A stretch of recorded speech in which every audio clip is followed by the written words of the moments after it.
شان رمضان، ہے مومنوں کے دل کا اجالا شان رمضان۔ بسم اللہ الرحمن الرحیم۔ مولا یا صلی وسلم دائما ابدا علی حبیبک خیر الخلق کلہم۔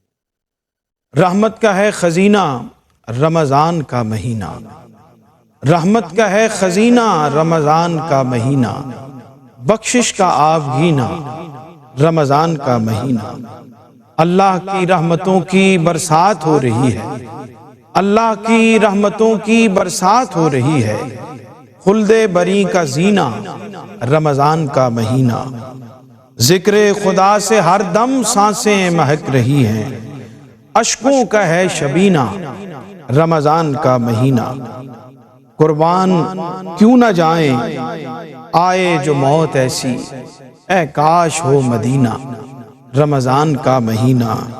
اب تو خدا کے بندے یہ دعائیں مانگتے ہیں، ہو کاش ہر مہینہ رمضان کا مہینہ۔ سرور اتار دے گا سب زنگ یہ دلوں کے، روشن کرے گا سینہ رمضان کا مہینہ۔ ناظرین اکرام، نعمت افطار کی یہ خصوصی ٹرانسمیشن اور اس میں حقوق العباد کے پروگرام کے ساتھ سیگمنٹ کے ساتھ میں ہوں آپ کا میزبان ڈاکٹر سرور حسین نقشبندی۔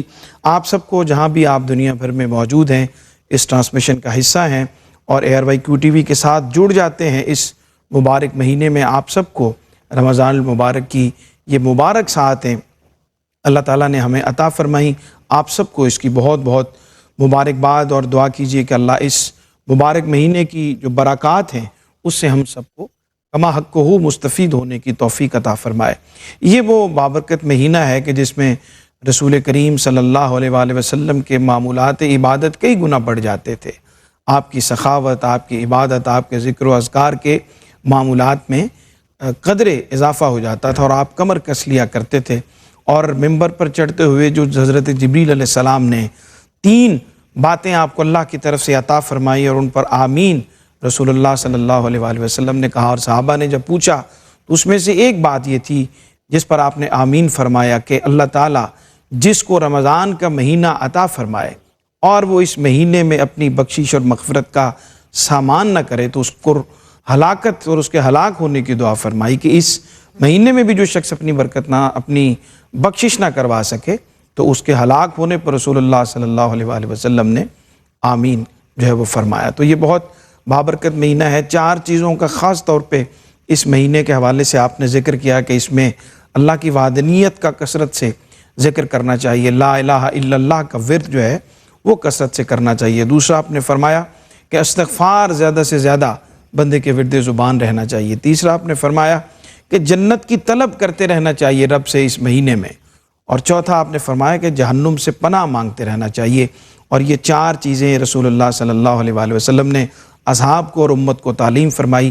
ہمیں بھی اللہ تعالیٰ اس مبارک مہینے کی برکات سے کما حق ہو مستفید ہونے کی توفیق عطا فرمائے۔ ہمارا آپ کا ساتھ رہے گا الحمدللہ نعمت افطار کے اس سیگمنٹ میں جس پر ہم حقوق پہ بات کریں گے، اور جتنے بھی ہمارے معاشرے کے اندر انسان کو جب اللہ نے دنیا میں بھیجا تو معاشرے میں اس کو رہنے کے لیے، دنیا میں رہنے کے لیے تو بہت ساری ذمہ داریاں اس کے اوپر عائد کیں، جس میں اخلاقی حقوق ہیں، جس میں معاشرتی حقوق ہیں، سماجی حقوق ہیں، اخلاقی حقوق ہیں، رشتہ داروں کے حقوق ہیں، خاندان کے حقوق ہیں، اہل خانہ کے حقوق ہیں، بلکہ سب سے بڑھ کر انسان کی اپنی ذات کے اوپر جو حق ہیں ان کا بھی ذکر جو ہے وہ شریعت ہمیں عطا فرماتی ہے۔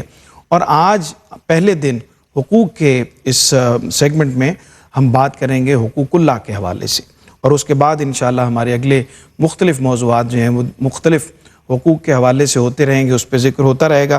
ہماری خوش قسمتی ہے، خوش بختی ہے، ہمارے ساتھ آج مہمان تشریف فرما ہے۔ رمضان المبارک میں بہت سارے چہرے جن سے ملاقات جو ہے اس میں توقف آ جاتا ہے، لیکن یہ اس مہینے کی برکت ہے کہ جن سے محبت ہو ان سے روز ملاقات کا بہانہ مل جاتا ہے۔ جناب پیر عرفان الہی قادری صاحب، خوش آمدید جناب آپ کو، اور رمضان کی بہت بہت مبارکباد۔ بہت شکریہ، بہت شکریہ آپ کی تشریف آوری کا۔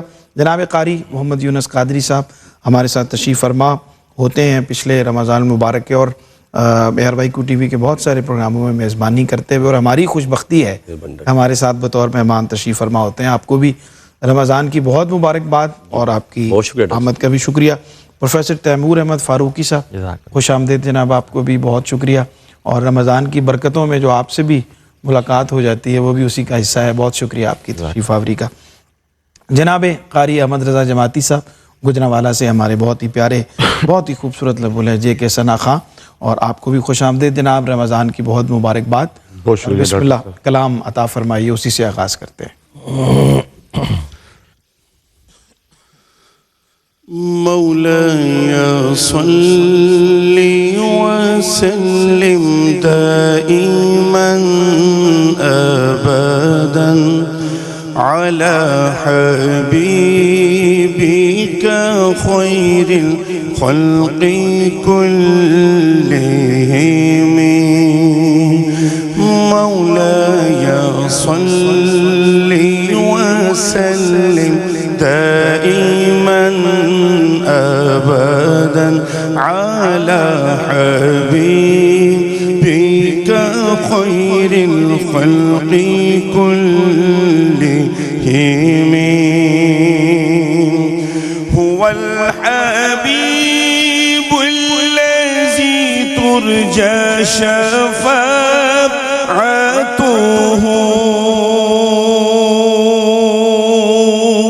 هو الحبيب الذي ترجى شفاعته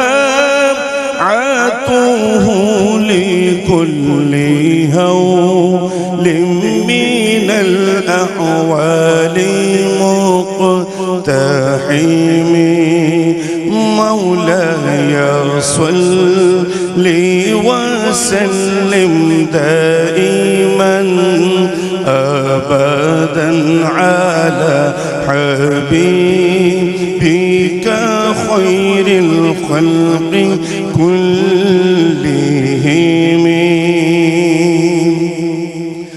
محمد سيد الكونين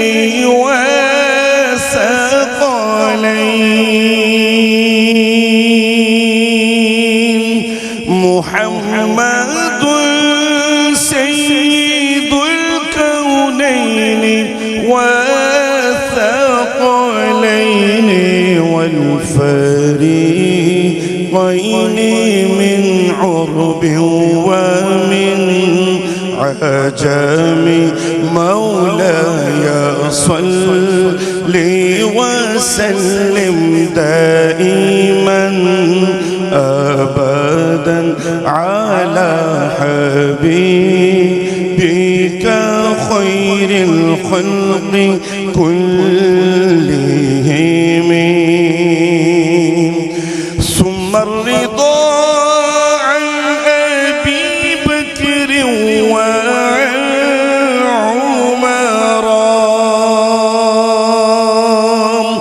ثم الرضا عن أبي بكر وعن عمر وعن علي وعن عثمان ذي الكرم مولاي صل وسلم دائما أبدا على حبيبك خير الخلق كلهم سبحان اللہ سبحان اللہ، قاری صاحب سلامت رہے۔ حضرت امام شرف الدین بصیری رحمۃ اللہ علیہ کا وہ بابرکت قصیدہ جو ہمیشہ ہمارے ہاں وظیفے کے طور پر پڑھا جاتا ہے، صدیوں سے پڑھا جا رہا ہے، اور وہ اس سے آغاز ہوا پروگرام کا۔ بہت شکریہ جناب۔ آغاز کرتے ہیں قبلہ پیر صاحب گفتگو سے۔ حقوق اللہ سے کیا مراد ہے؟ جب ہم آگے حقوق العباد کی بات کریں گے تو سب سے پہلے تو یہ حقوق جس کی طرف سے ہمارے لیے لازم قرار دیے گئے ہیں اس کا حق پہچاننا بھی ضروری ہے۔ بسم اللہ الرحمن الرحیم۔ بہت شکریہ سب سے پہلے تمام امت مسلمہ کو اور بالخصوص ARYQ TV کے ناظرین و ناظرات کو رمضان المبارک کی آمد پر صمیم قلب سے مبارکباد پیش کرتا ہوں۔ اللہ رب العزت کے حقوق بندوں پر بڑی اہمیت کا حامل ہے۔ عبد و معبود، ساجد و مسجود، خالق و مخلوق، مالک و مملوک کا معاملہ ہے کہ بندے کا ڈائریکٹ اپنے رب سے واسطہ جو ہے، قرآن مجید میں سورہ نساء میں اس کو بڑی وضاحت کے ساتھ جہاں مہد سے لحد تک کا دستور حیات انسان کو دیا گیا کہ انسان تو زندگی گزارنے آیا ہے، آنے کا تیرا مقصود کیا ہے، یہاں زندگی گزارنے کے تیرے جو قیام ہے، جو دن ہیں، جو راتیں ہیں، اس کا مقصد کیا ہے، اس کی سب سے جو پہلا حق رب نے خود فرمایا وہ فرمایا وَاعْبُدُوا اللَّهَ وَلَا تُشْرِكُوا بِهِ شَيْئًا، کہ بندے پر سب سے پہلا حق اس کے مالک کا ہے، سبحان اللہ، اللہ وحدہ لا شریک کا حق ہے، اور اللہ رب العزت کا حق بندوں پر، بندے اللہ کی عبادت اور اللہ کے ساتھ کسی کو شریک نہ ٹھہرانا۔ بخاری شریف کی روایت بھی حضرت معاذ رضی اللہ تعالیٰ عنہ سے مروی ہے، رحمت کونین صلی اللہ علیہ وسلم نے ارشاد فرمایا کہ اللہ رب العزت کا بندوں پر سب سے بڑا حق یہ ہے کہ بندے رب کے ساتھ کسی کو شریک نہ ٹھہرائیں۔ سبحان اللہ، سبحان اللہ۔ ڈاکٹر صاحب یہاں خلفشاری اس وقت بڑھتے ہیں، بگاڑ تب آتا ہے جب ہم بندوں کے حقوق تو پورے کر رہے ہوتے ہیں، لیکن جو اپنے مالک کے حقوق، قرآن کی ابتدا میں بتایا گیا کہ تمہارا پالنہار کون ہے، اور جو پالنہار ہوتا ہے اس کے حقوق کیا ہوتے ہیں، تو تمام حقوق میں سے سب سے بڑا حق رب کا ہے، اور اللہ رب العزت کا بندوں کے ساتھ، کہ بندے کے لیے لازم یہ ہے کہ اللہ کی ذات میں، اللہ کی صفات میں، اللہ کے ساتھ جو اپنے معاملات ہیں اس میں بندوں کو بھی شریک نہ کرے۔ ٹھیک ٹھیک، جو اپنے معاملات رب سے کلام کرتا ہے نا بندہ، بگاڑ یہی ہے، ہم لوگوں سے کلام کرتے ہیں، ہر کسی سے بات کریں گے، اپنے رب سے کلام نہیں کرتے، اپنے رب سے بات نہیں کرتے، حالانکہ وہ بندے کی اور اللہ کی یہ وہ ایسی پرائیویسی ہے کہ جس میں کوئی دوسرا شریک نہیں ہونا چاہیے، یہ بھی بندوں پر حق ہے۔ بالکل ٹھیک۔ اللہ کی ہم عبادت کرتے ہیں، یہ نماز ہے، روزہ ہے، زکوٰۃ ہے، حج ہے، حسنات ہیں، یہ تمام جتنے خیر خواہی کے امور ہیں یہ اللہ ہی کے حق ہیں اور اللہ ہی کے لیے ہیں، چونکہ اللہ رب العزت نے فرمایا کہ میرے بندے وہ ہیں جو صراط مستقیم پر گامزن رہتے ہیں، اور صراط مستقیم پر گامزن رہنے کے لیے اپنے رب کے حقوق کی ادائیگی اور اپنے رب سے کلام کرنا یہ بڑا ضروری اور لازم و ملزوم ہے۔ ہم یہ سمجھ لیتے ہیں رب آسمانوں پہ بیٹھا ہے، ہم زمین پہ بیٹھے ہیں، بندے کا اپنا خدا کا اور ہمارا کیا تعلق ہے؟ یہی وجہ ہے ہم تھوڑا سا ذرا مراقبہ کریں، اپنا محاسبہ کریں، اپنے رب سے کلام کریں، پہلا حق ہی یہ ہے۔ رب فرماتا ہے میں تمہاری شاہ رگ سے قریب ہوں، اب شاہ رگ سے قریب ہے تو ہمیں کتنی پرائیویسی کے ساتھ اس کے ساتھ کلام کرنا ہے، یہ سب سے بڑا حق ہے، اور عبادات کی قبولیت کی شرط یہ ہے کہ اللہ کے ساتھ کلام کرنے کا ہمیں طریق آ جائے۔ بالکل ٹھیک ہے۔ ناظرین اکرام، یہاں پہ ایک چھوٹا سا وقفہ ہے، ہمارے ساتھ رہیے، لوٹتے ہیں اور ہماری بات ہو رہی ہے آج حقوق اللہ کے حوالے سے، واپس آ کے گفتگو کا سلسلہ یہیں سے جاری کرتے ہیں۔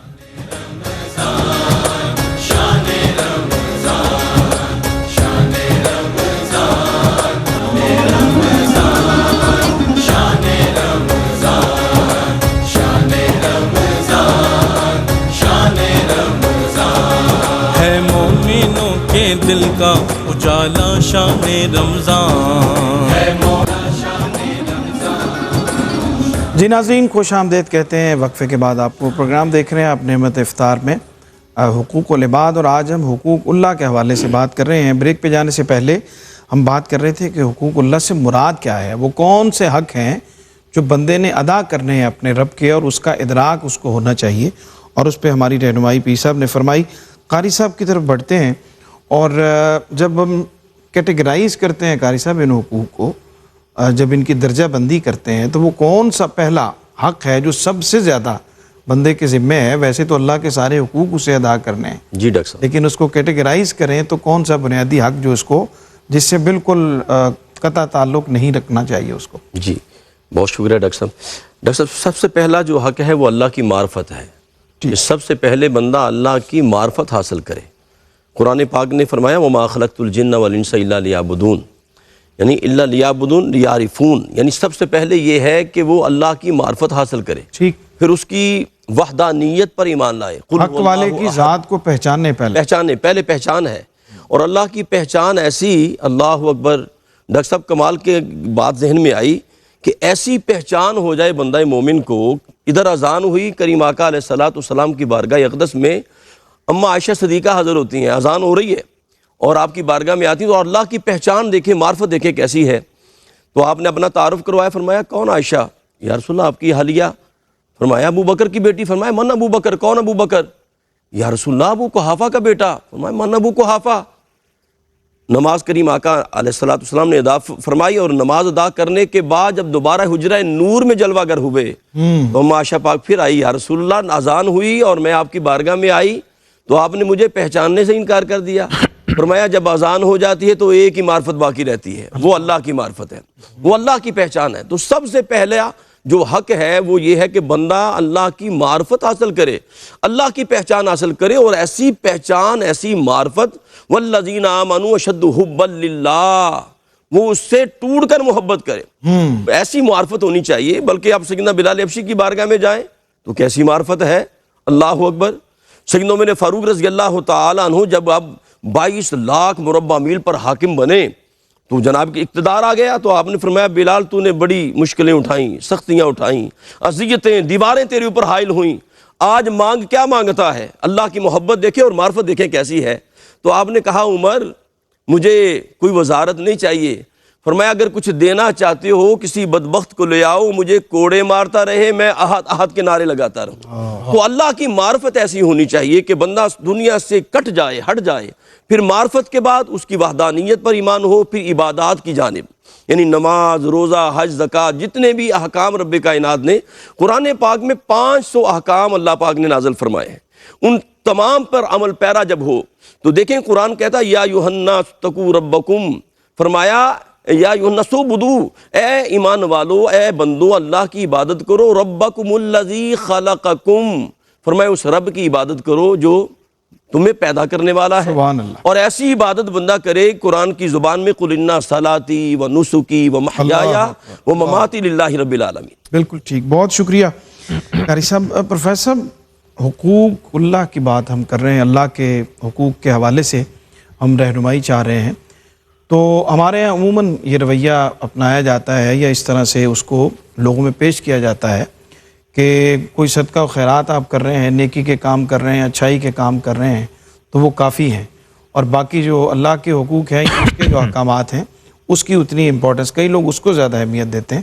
تو کیا حقوق اللہ کی ادائیگی کے بغیر حقوق العباد کی اہمیت ہے؟ اعوذ باللہ من الشیطان الرجیم، بسم اللہ الرحمن الرحیم. ڈاکٹر صاحب بڑا اہم سوال ہے، اور اس سوال کا یقینی طور پر جو تعلق ہے وہ آج کل کے ہر انسان کے ساتھ ہے کہ جب ہم سوچتے ہیں کہ کیا ہمیں زیادہ پریفرنس حقوق اللہ کو دینی چاہیے یا حقوق العباد کو دینی چاہیے. دراصل انسان کی زندگی ان دو دائروں کے گرد گھومتی ہے. ایک دائرے کے اندر اللہ کی عبادت ہے، تسبیح کی لذت ہے، روزے کی پیاس ہے، سجدوں کی لذت ہے، اور دوسرے دائرے کے اندر حقوق العباد ہیں جس میں رشتہ داروں کی ذمہ داریاں ہیں، والدین کے حقوق ہیں، ہمسایوں کے حقوق ہیں، اور انسان کے تعلق والے لوگوں کے ساتھ معاملات ہیں. اب ایک چیز اس کا جواب یہ ہے کہ اسلام جو ہے وہ قطعاً ایک انسان کو اجازت نہیں دیتا کہ وہ ایک حقوق کی ادائیگی کر لے اور دوسرے حقوق کو چھوڑ دے. اس کی بہترین اگزامپل ہمارے پاس نبی صلی اللہ علیہ وسلم کی سیرت مقدسہ ہے. آقا صلی اللہ علیہ وسلم کو دیکھیں تو آپ ایز اے پریچر بھی ہمارے سامنے ہیں اور ایک عبادت گزار کے طور پر بھی ہمارے سامنے ہیں. اور عبادت جب کرتے ہیں تو آپ کے پیر مبارک جو ہے وہ سوج جاتے ہیں، اور جب استغفار کرتے ہیں تو سیدہ عائشہ فرماتی ہیں کہ یا رسول اللہ آپ کو استغفار کرنے کی کیا ضرورت؟ تو آپ نے فرمایا کیا میں اپنے اللہ کا پسندیدہ بندہ نہ بن جاؤں؟ تو ایک طرف یہ ایک معاملات ہیں، اور دوسری طرف جب لین دین کے معاملات آتے ہیں تو رسالت مآب صلی اللہ علیہ وسلم اس میں بھی لوگوں کا حقوق ادا کرتے ہیں، حق ادا کرتے ہیں. تو ایک چیز بندے کو سمجھ لینی چاہیے کہ اگر بندہ سمجھے کہ صرف عبادت کرتا رہے، تسبیح کرتا رہے اور روزے رکھتا رہے لیکن لوگوں کے حقوق ادا نہ کرے، تو اس پر نبی صلی اللہ علیہ وسلم کی حدیث آقا علیہ السلام نے فرمایا کہ میرا ایک امتی جو روز قیامت مفلس ہوگا، جس کے پاس روزے بھی ہوں گے، نمازیں بھی ہوں گی، زکوٰۃ بھی ہوگا، لیکن اس نے کسی کو گالی دی ہوگی، اس نے کسی کا حق کھایا ہوگا، وہ اس کی ساری نیکیاں اٹھا کر لوگوں کو دے دی جائیں گی. تو مطلب عبادت جو ہے وہ کر رہا تھا لیکن لوگوں کے حقوق کی ادائیگی نہیں کر رہا تھا، تو اللہ رب العزت کے رسول نے فرمایا کہ وہ ساری کی ساری نیکیاں اس کی اٹھا کر دوسرے کے نام اعمال میں ڈال دی جائیں گی۔ ہم اس میں بڑا کنفیوژن کا شکار ہو جاتے ہیں، ہم کہتے ہیں کہ ہم جو ہے وہ رہبانیت والا رویہ اختیار کریں، اگر مسجد کو پکڑا ہے تو مسجد کو پکڑے رکھیں، اگر ہم رشتہ داروں کو لے کر چل رہے ہیں تو صرف رشتہ داروں کو لے کر چلیں کہ ان کی خدمت کریں گے تو اللہ راضی ہو جائے گا۔ نہیں، اسلام کا یہی حسن ہے کہ اسلام ان دونوں حقوق اللہ اور حقوق العباد کے اندر ایک توازن پیدا کرتا ہے، ایک موڈریشن پیدا کرتا ہے، اور ایک مومن کی زندگی کے اندر آپ نبی علیہ السلام کی تربیت یافتہ لوگوں کو دیکھیں، صحابہ کرام کو دیکھیں، خلفائے راشدین کو دیکھیں کہ وہ حقوق کی ادائیگی، مطلب حقوق اللہ کی ادائیگی جس میں نماز ہے، روزہ ہے، زکوٰۃ ہے، حج ہے، اور حقوق العباد کی ادائیگی ہو، وہ رشتہ داروں کے ساتھ تعلقات، ہمسایوں کے تعلقات ہیں، دوستوں کے ساتھ، دیگر تعلقات میں کہیں پر بھی ہمیں صحابہ کرام بیک فٹ پر نظر نہیں آتے۔ ٹھیک، یہ آپ صلی اللہ علیہ وسلم کی تربیت ہے، یہ اسلام کا حسن ہے۔ انسان کو یہ سوچنا چاہیے کہ ان دونوں حقوق کو انسان نے پیرلل لے کے چلنا ہے، اور یہی ایک اس کی آزمائش ہے، اور اگر آزمائش میں کامیاب ہوگا تو اللہ رب العزت اس کو جنت کا ایک پروانہ عطا فرما دے گا۔ بالکل ٹھیک۔ اچھا پیر صاحب، یہ جو نماز کے حوالے سے خاص طور پہ بے شمار احادیث جو ہیں وہ ہمیں کتب حدیث میں ملتی ہیں، آپ کی طرف سے اصحاب کو دی گئی جو تاکید ہے اس کے حوالے سے وہ بہت امپورٹنٹ ہے۔ 5 وقت اللہ کے حضور حاضر ہونا جو فرائض میں سے ہے، اللہ کے حق میں سے یہ بہت بنیادی حق ہے کہ اس کے حضور 5 دفعہ جو فرض کی صورت میں ہمارے اوپر ہے، اس کو پہلا سوال قیامت کے دن جو ہے وہ اس کے بارے میں ہوگا۔ تو یہ جو اللہ کا حق ہے کہ اس کے حضور سجدہ ریز ہونا، اس کے بلاوے پر اس وقت پر پہنچنا، اس کی اہمیت کے بارے میں کچھ ارشاد فرمائیں۔ دیکھیں، زندگی آمد برائے بندگی، زندگی بے بندگی شرمندگی۔ حقوق اللہ کے حقوق میں سے بندوں پر سب سے پہلا حق ہی یہ بنتا ہے، اور سوال بھی پہلا اسی لیے یہ ہے کیونکہ اللہ کے حقوق میں سے پہلا حق یہ ہے کہ جب اللہ کی طرف سے بلاوا آتا ہے تو بندہ دنیا کائنات کے ہر کام کو چھوڑتا ہے اور فوراً اس طرف آتا ہے کہ میرے رب کا پیغام مجھے آیا ہے۔ ایک بزرگ تھے، عارف تھے، تو وہ کسی تنہائی میں جا کر بیٹھ گئے، تو کسی نے کہا کہ حضرت آپ شہر میں بستی میں بیٹھتے، دیہات میں بیٹھتے تو لوگوں سے سلام و کلام ہوتا، تو آپ یہاں تنہائی میں آ کر بیٹھ گئے، نہ کسی سے کلام ہے نہ کسی کا کلام سنتے ہیں۔ تو انہوں نے فرمایا میں کلام کرتا بھی ہوں، کلام سنتا بھی ہوں۔ عرض کیا وہ کیسے؟ یہاں تو کوئی بندہ بشر نہیں ہے، آپ کیسے کلام کرتے اور سنتے ہیں؟ انہوں نے فرمایا جب میرا جی چاہتا ہے میں کلام کروں تو میں نماز کے لیے کھڑا ہو جاتا ہوں، اور جب میرا جی چاہتا ہے میں کلام سنوں تو میں قرآن مجید کی تلاوت شروع کر دیتا ہوں۔ تو اللہ کا کلام سنتا ہوں اور اپنے رب سے کلام کرتا ہوں۔ ڈاکٹر صاحب، یہی وجہ ہم جب اللہ کے حضور حاضر ہوتے ہیں اور سر بسجود ہوتے ہیں، اپنی انانیت کو چھوڑ کر اپنا سر زمین پہ رکھ کے، خاک پہ رکھ کے پھر ہم کہتے ہیں سبحان ربی العالی، اللہ کی بلندی، اللہ کی کبریائی، اللہ کی بڑائی کا اعلان بندہ کر رہا ہے، اور اس حالت میں کر رہا ہے کہ اگر مولا کائنات حضرت علی المرتضیٰ شیر خدا کرم اللہ وجہ الکریم جیسی ہستی نماز کی حالت میں ہو اور محو کلام الہی ہو تو آپ کی پنڈلی مبارک میں تیر لگ جائے، اگر اس سے قبل نکالتے ہیں تو درد اتنا ہے، تکلیف اتنی ہے کہ برداشت نہیں ہوتی، لیکن اب نماز کی حالت میں تیر نکال لیا گیا تو آپ نے دریافت فرمائی یہ خون کیسا ہے؟ عرض کیا حضور جو آپ کی پنڈلی مبارک میں تیر لگا ہوا تھا یہ وہی ہے۔ آپ نے فرمایا مجھے تو خبر تک نہیں ہوئی۔ یہ وہ پرائیویسی ہے جو میں نے ابتدا میں کہی تھی، بندے کی اور اللہ کی۔ ٹھیک، اپنے رب کے ساتھ ہم نماز میں کھڑے ہو کر یہ پہلا حق جب ادا کر رہے ہوتے ہیں، حضرت بایزید بستامی رحمۃ اللہ تعالی علیہ ہمارے سلسلہ نقشبندیہ کے سرخیل بزرگ گزرے ہیں، آپ نماز کی امامت فرما رہے تھے کہ جب آپ نے پڑھا ایاک نعبد و ایاک نستعین، غش کھا کر بے ہوش ہو کر گر پڑے، کئی گھنٹوں کے بعد ہوش آیا۔ مریدین نے، تلامذہ نے پوچھا حضور نماز تو ہر روز ہوتی ہے، ہر روز فاتحہ پڑھی جاتی ہے، آج کوئی خاص بات تھی؟ آپ نے فرمایا جب میں یہ رب کے ساتھ کلام کر رہا تھا کہ ایاک نعبد و ایاک نستعین، ہم تیری ہی عبادت کرتے ہیں مالک، تجھی سے مدد مانگتے ہیں، تو میرے دل میں یہ خیال آیا کہ اگر روز محشر یہ پوچھ لیا گیا کہ بایزید مدد مجھ سے مانگتے تھے، عبادت میری کرتے تھے اور دوا لینے کے لیے طبیب کے پاس جاتے تھے، آپ فرماتے ہیں اس فکر نے مجھے اس حالت میں کر دیا کہ میں گھائل ہو گیا غم سے کہ اگر روز محشر مجھ سے یہ پوچھ لیا گیا تو نماز ایک ایسی عبادت ہے، نماز ایسی عبادت ہے کہ جس میں رحمت کونین صلی اللہ علیہ وآلہ وسلم نے بھی تنبیہ فرمائی اور خود حضور کا عملی دستور بھی ہے، اور قرآن مجید کے اندر 700 مقامات پر نماز کی فرضیت اور اس کے احکامات کے متعلق ارشاد فرمایا گیا۔ اور اس کی سب سے ہماری جو سستی ہے، ہم اگر نماز سے سستی کرتے ہیں تو یہ سمجھیے کہ اللہ کے تعلق سے سستی کی جا رہی ہے۔ اگر نماز میں ہماری کاملیت ہے تو سمجھے معرفت الہی، اللہ سے تعلق، رجوع اللہ، چونکہ مومن کا حصول کیا ہے؟ تقرب اللہ۔ تو تقرب اللہ کے لیے سب سے بڑا وظیفہ اور طریق جو ہے وہ نماز ہے اور توسل رسول اللہ صلی اللہ علیہ وسلم ہے۔ دیکھیے ایمان کسی کو نظر آتا ہے؟ ہم سب مومن ہیں، صاحب ایمان ہیں، لیکن ایمان نظر نہیں آتا۔ اس کی حیت کیا ہے، اس کی رنگت کیا ہے، اس کی جسامت کیا ہے؟ تو ایمان دل کی وہ کیفیت ہے جو رسول اللہ کے توسل سے بندے کو قرب الہی عطا فرمائے، اور اس کے لیے سب سے بڑا ذریعہ ہے نماز۔ اور نماز کا حق جو ہم پر ہے، ہماری کامیابی فلاح اسی میں ہے کہ نماز میں مکمل طریقے سے استقامت اختیار کریں، مستعد رہیں اور اپنے اللہ کے پہلے حق کو ہمیشہ کے لیے جاری و ساری رکھیں۔ بالکل ٹھیک۔ قاری صاحب تھوڑا سا میں چاہتا ہوں کہ اس کو آپ بھی ذرا کنٹینیو کیجئے جی ڈاکٹر صاحب۔ کہ ہمارے ہاں عمومی طور پر نماز کے حوالے سے سستی کا مظاہرہ کیا جاتا ہے، اس میں غیر ضروری تاخیر کی جاتی ہے۔ اپنے کسی کام میں لگے ہوئے ہیں تو اس کام کو نپٹانے کے بعد آپ سمجھتے ہیں کہ چلو نماز پڑھ لیں گے، یا اور کسی بھی کام میں مصروف ہیں۔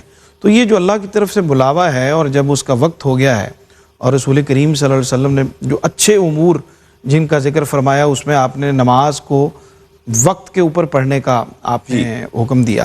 تو یہ جو ہمارے ہاں ایک عمومی رویہ ہے کہ ہم اپنے کام کو جاری رکھتے ہیں اور جب پڑھ لیتے ہیں نماز لیکن تاخیر سے پڑھتے ہیں، اس پہ کیا کرتے ہیں؟ ڈاکٹر صاحب قبلہ بات یہ ہے، قرآن کہتا ہے ان الصلاۃ تنہا عن الفحشاء والمنکر۔ جی۔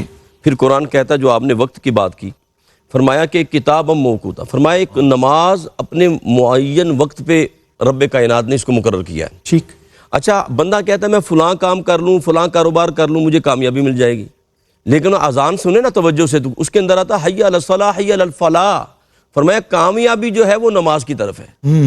ہم سوچتے ہیں دنیا کے کاموں میں کامیابی، فرمایا نہیں، کامیابی اگر لینا چاہتے ہو تو اللہ کی بارگاہ میں، اور سب سے زیادہ بندے کا اور رب کے درمیان جو قرب ہوتا ہے نا، وہ بھی حالت نماز میں ہوتا ہے۔ ٹھیک۔ پھر ڈاکٹر صاحب قبلہ دیکھیں کہ جتنی نعمتیں اللہ پاک نے عطا فرمائی، سرکار دو عالم کے توسل سے ہمیں ملی، کائنات کے سارے خزانے ملے، ہاں جی، لیکن نماز ایسا تحفہ ہے رب کائنات نے شب معراج کعبہ قوسین کے جلووں میں گم ہو کر ثم دنا کے قرب پہ عطا فرمایا۔ فرمایا کہ حبیب میرے پاس آ جاؤ، اور نماز کا تحفہ عطا کر دیا۔ 50 دیں، وہ کم ہوتے ہوتے 5 ہو گئے، لیکن ثواب 50 کا ہی ملے گا۔ یہ کریم آقا علیہ الصلوۃ والسلام کی نسبت کا فیض ہے۔ پھر دیکھیں نبی پاک کی معراج کیا ہے؟ اللہ کا دیدار کرنا، رویت باری تعالیٰ، یعنی رب کا دیدار کرنا سب سے بڑی نعمت ہے۔ لیکن فرمایا ہے میرے امتی اور اللہ کے بندے، اگر تو چاہتا ہے کہ تیری بھی معراج ہو جائے تو فرمایا الصلاۃ معراج المومنین، تو فرمایا تمہاری معراج جو ہے وہ نماز کے اندر ہے۔ میرے کریم آقا نے فرمایا کہ نماز میری آنکھوں کی ٹھنڈک ہے، نماز میری آنکھوں کی ٹھنڈک ہے۔ اور قبلہ ڈاکٹر صاحب دیکھیں صحابہ کس طرح محبت کرتے تھے نماز سے۔ 2 صحابہ کھڑے ہیں، رات میں ایک جگہ پہرا دے رہے تھے، تو ایک صحابی نے کہا کہ پہلے میری باری ہے بعد میں تیری باری ہے۔ اسے عادت تھی ہمیشہ آخری جب وقت آتا تو اللہ کی بارگاہ میں جبین نیاز کو خم کرتا تھا، اپنے جبینوں کو سجدوں کی لذت سے آباد کرتا تھا۔ جب وہ بندہ لیٹ گیا تو آخری پہر آیا تو اسے ایک ذوق تھا، حلاوت تھی، چاشنی تھی نماز کے ساتھ، جو محبت تھی، تو جناب اس نے نماز، ان سے چلو میں جاگ تو رہا ہوں نماز بھی پڑھ لیتا ہوں۔ دور سے دشمن نے دیکھا، اس نے تیر چلانے شروع کر دیے، اس کا پورا جسم تیروں سے بھر گیا، پورے جسم کے اندر۔ اس نے سلام پھیرا تو ساتھ والے کو بیدار کیا، اس نے کہا اللہ کے بندے مجھے بیدار کر دیتا۔ اس نے کہا مجھے اتنا مزہ آ رہا تھا، میں نے کہا وہ اپنا کام کرتا رہے، میں اپنا کام کرتا۔ اللہ اکبر۔ ناظرین اکرام، چھوٹا سا وقفہ ہے، ہمارے ساتھ رہیے، لوٹتے ہیں ایک مختصر سے بریک کے بعد۔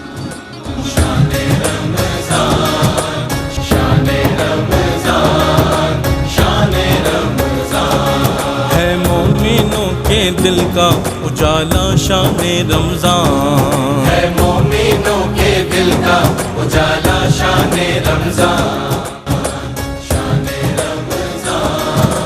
جی ناظرین، وقفے کے بعد خوش آمدید کہتے ہیں آپ کو نعمت افطار میں۔ آج ہم حقوق پر بات کر رہے ہیں، اور حقوق اللہ آج ہمارا موضوع ہے، جس پر ہم جانے سے پہلے بات کر رہے تھے۔ پروفیسر صاحب، اس کو جو گفتگو آج ہم نے حقوق اللہ کے تناظر میں کی، نماز کی اہمیت پہ بات کی، اور بطور انسان اور بطور بندگی ہمارے جو حقوق بنتے ہیں اس کو کس طرح سے ادا کرنا ہے، اس کے مختلف اسپیکٹس کے اوپر جو ہے ہم نے بات کی ہے. تو کس طرح سے کنکلوڈ کرتے ہیں پیغام اس میں ساتھ؟ سرور صاحب، اس پہ میرا ایک پیغام اس پر یہ ہے کہ ہم نے بطور مسلمان حقوق اللہ کو بھی لے کر چلنا ہے اور حقوق العباد کو بھی لے کر چلنا ہے. بالخصوص آج کا یہ خوبصورت سیگمنٹ جس میں حقوق کی بات کی گئی اور ایک انڈرسٹینڈنگ ڈیولپ کی گئی کہ بعض لوگ جو ہیں وہ حقوق اللہ کو ادا کر دیتے ہیں، حقوق العباد کو چھوڑ دیتے ہیں، اور بعض لوگ حقوق العباد کی ادائیگی کر کے حقوق اللہ کو چھوڑ دیتے ہیں. صحیح.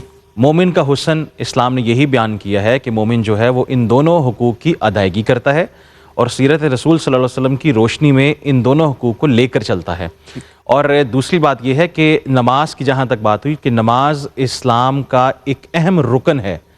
دراصل بندے کے پاس یہ دو آپشن ہوتے ہیں کہ جب نماز کا تصور اس کے ذہن میں آتا ہے، ایک رب کا تصور آتا ہے اور دوسرا رغبت کا تصور آتا ہے. رب کا تصور آئے تو بندہ نماز میں جھک جاتا ہے، اور رغبت کا تصور آئے تو بندہ نماز چھوڑ کے دنیا کی طرف جو ہے وہ چلا جایا کرتا ہے.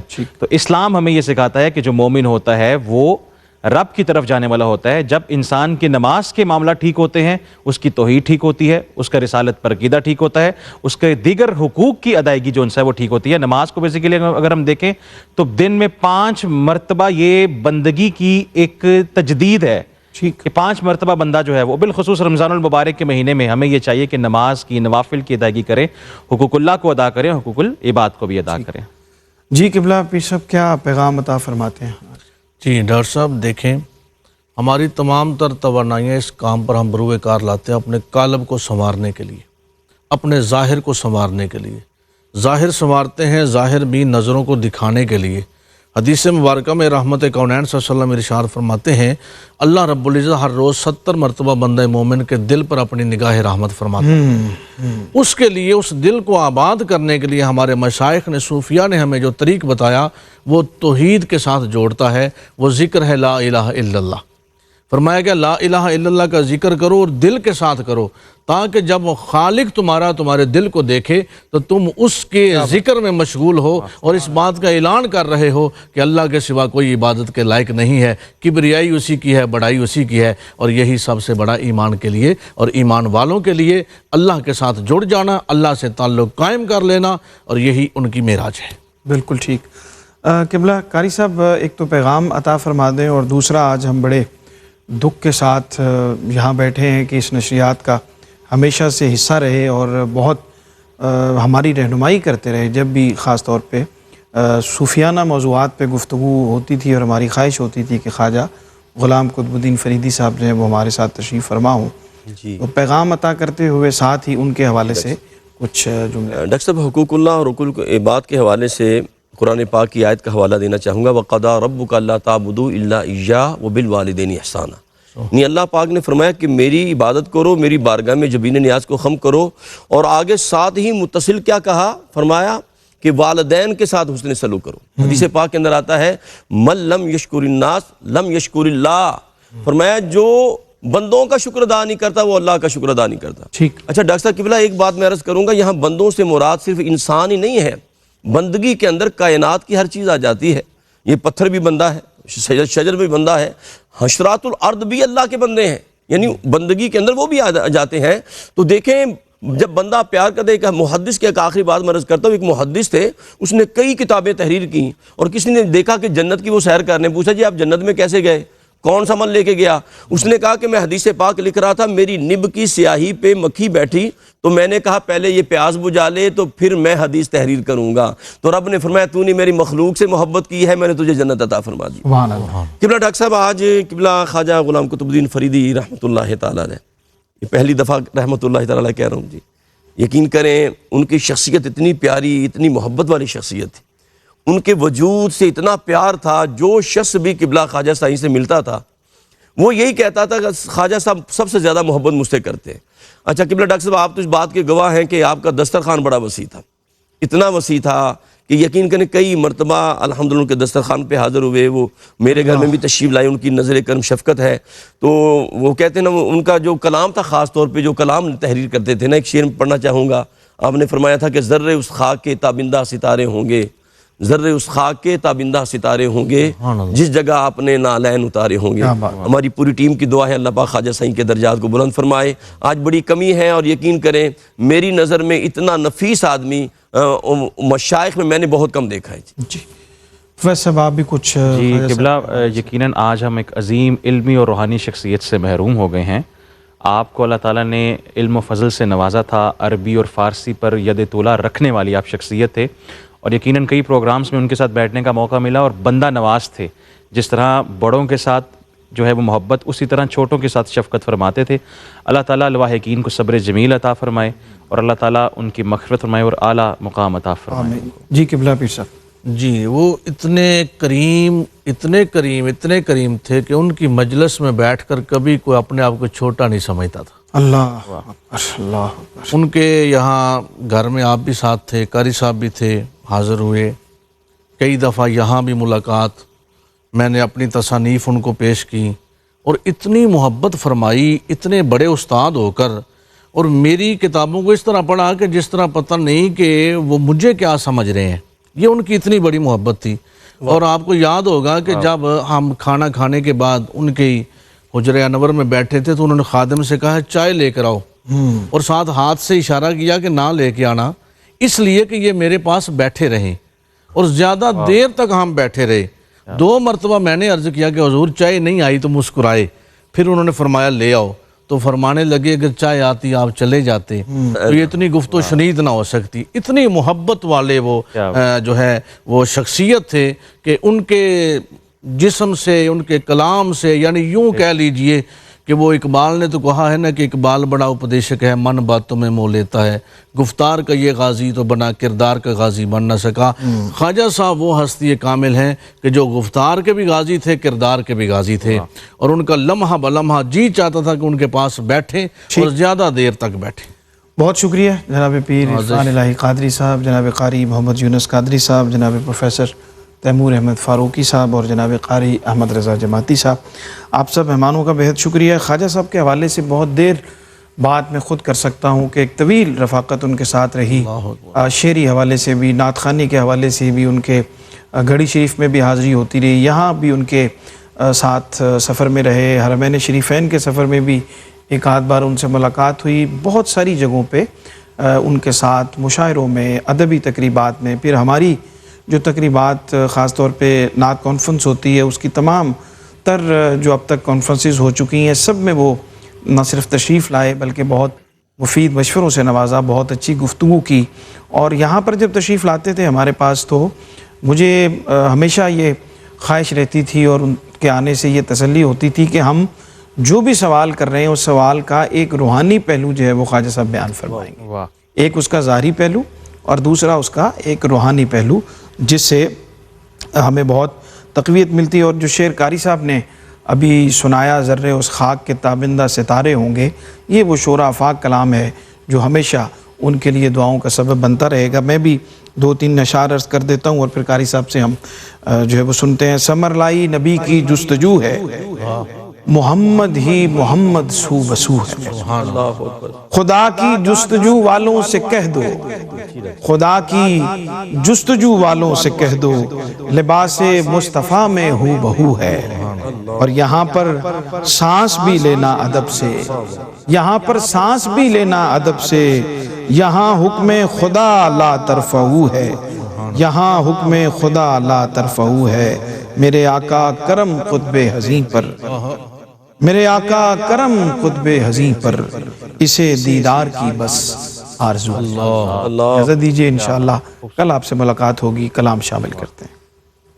عجب رنگ پر ہے بہار مدینہ, عجب رنگ پر ہے بہار مدینہ, کہ سب جنتیں ہیں, کہ سب جنتیں ہیں, نثار مدینہ. عجب رنگ پر ہے بہار مدینہ, مبارک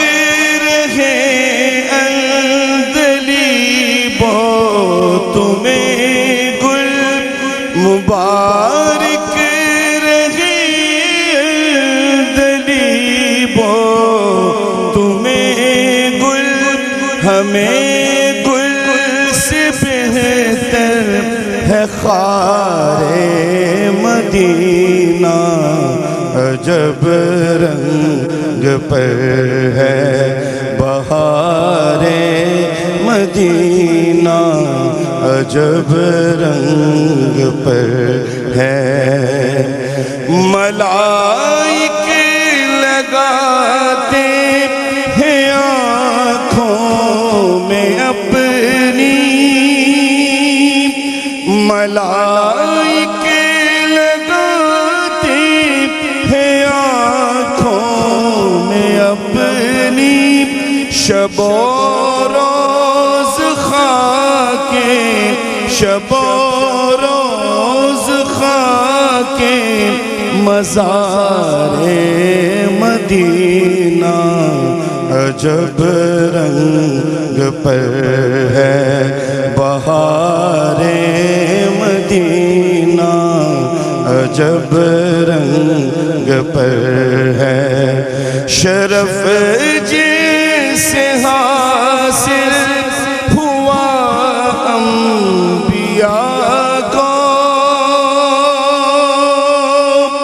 شرف جیسے حاصل ہوا انبیاء کو، وہی ہے حسن افتخار مدینہ، عجب رنگ پر ہے بہار مدینہ، عجب رنگ پر ہے بہار مدینہ، کہ سب جنتے ہیں، کہ سب جنتے ہیں، نثار مدینہ، عجب رنگ پر ہے بہار مدینہ، عجب